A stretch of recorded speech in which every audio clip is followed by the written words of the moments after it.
দেখো students, material noun খুব সহজেই পদার্থবাচক বিশেষ্য যাকে বাংলায় বলে। কোনো পদার্থের সম্পূর্ণ অংশই একই নাম হয় তখন তাকে বলে ম্যাটেরিয়াল নাউন। যেমন মনে করো একটা গাছের সম্পূর্ণ অংশ, কাঠের সম্পূর্ণ অংশ, কিন্তু কাঠ দিয়ে যখন আমরা কিছু বানাই তখন তার নাম হয় আলাদা আলাদা।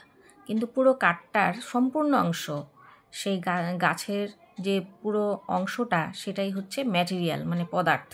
নামের মধ্যেই রয়েছে বৈশিষ্ট্য দেখো, গণনা করা যায় না, পরিমাপ করা যায়। বুঝতে পারলে?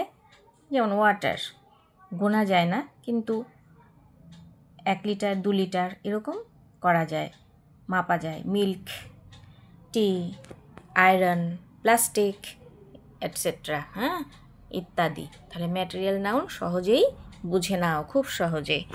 তোমরা লাইক, কমেন্ট, শেয়ার করো এবং আমার চ্যানেলটাকে সাবস্ক্রাইব করে দিও এরকম ট্রিক্স পেতে সহজেই।